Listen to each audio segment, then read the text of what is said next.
lunch at the new S&W that we talked about earlier today, the 500 block. So people can actually RSVP. They can go up to the corner, the right here, and choose to, yes, I'm definitely attending, I might attend, or no, I'm not attending.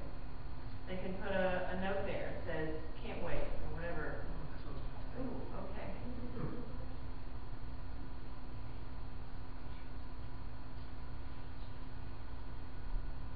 And we use this not in replacement of our normal PR, promotions. I still do a press release, and I send it. I actually send it by email, but lots of times people mail them. But if you email a basic standard, public relations style press release, I still do all of that. And then as soon as that press release, in fact, I usually post this stuff on our website and on Facebook right before I send the press release to the media. That when they get that press release, they can go to my website or go to my Facebook account and it's already current. So they have that. I do that right before. You can see who's attending. You can converse with people. Oh, it'll be great to see, John Stansel, or you can see you can invite other friends to come along with you. They don't even have to be.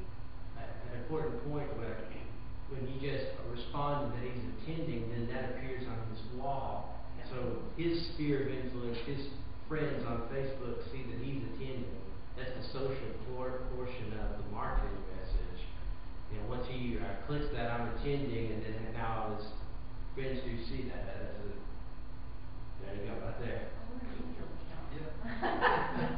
Where's your account? I didn't know that. Okay. Questions? Y'all are Facebook pros. Yes.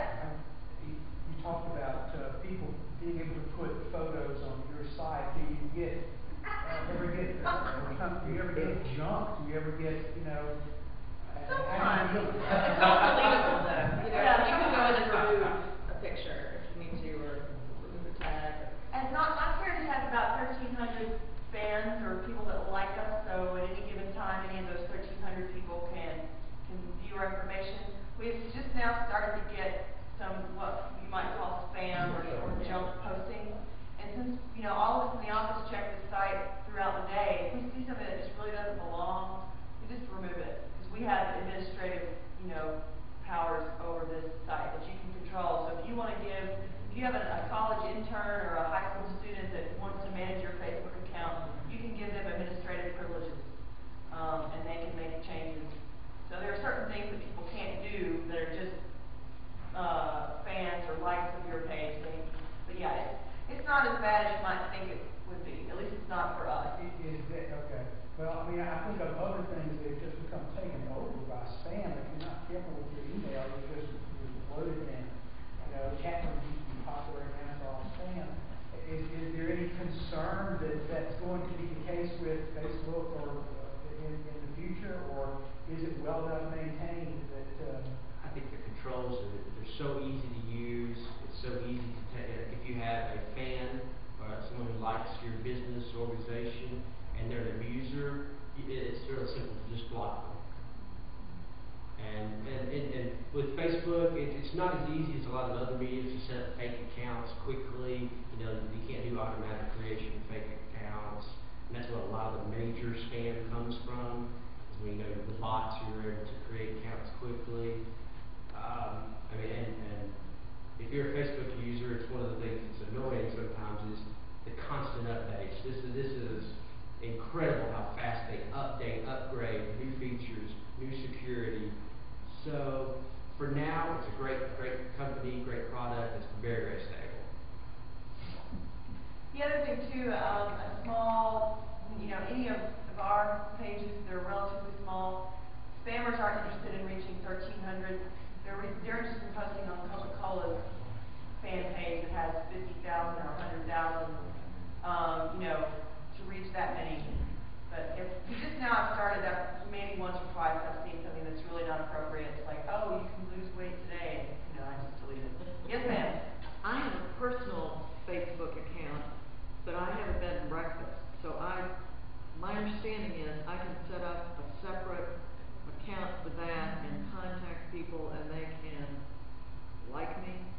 Right. You should set up a fan page for that, for your bed and breakfast organization. There are restrictions as to how many, well, there are two restrictions really. If you just set up a regular account like you have for your personal account, Yeah. and you're a business doing it, you run the risk of Facebook actually shutting that account down, because those types of accounts are not meant for businesses.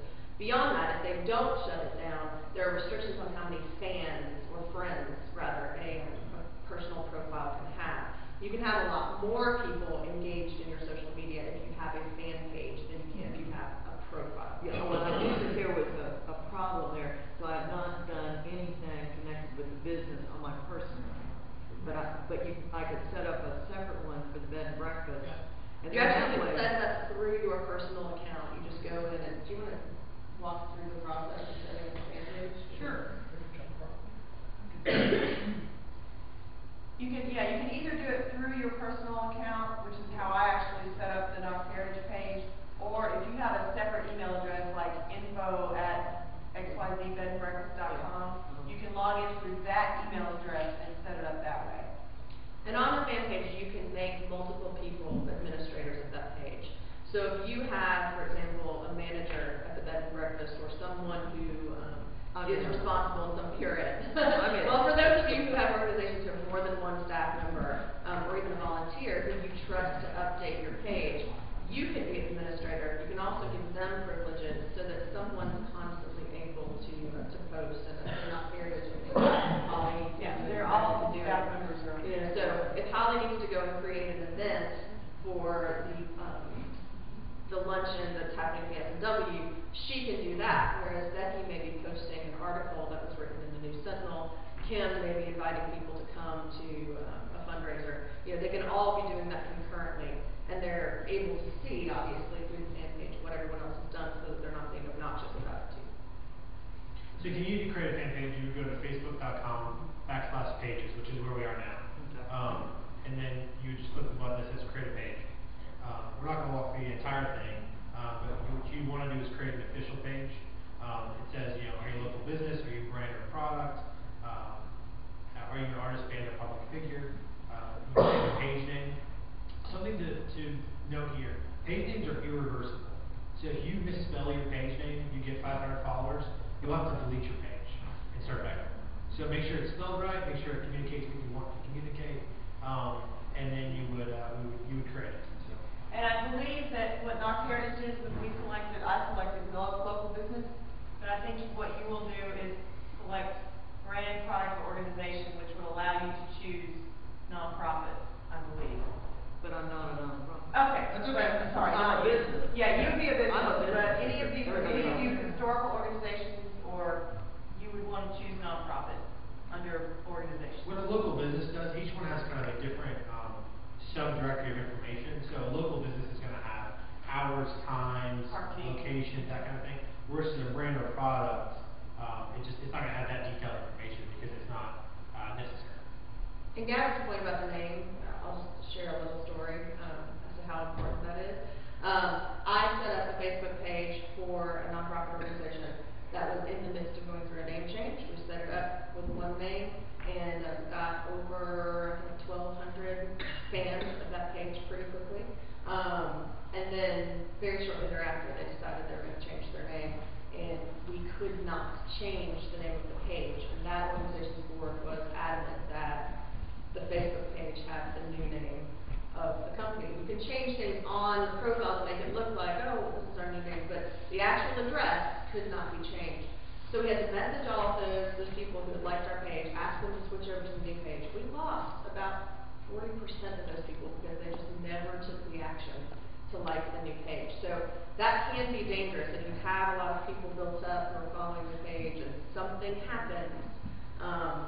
There's the opportunity to lose those. And I would say Facebook's probably working on a way to counteract some of that. But right now, you would just have to start a brand new page from scratch.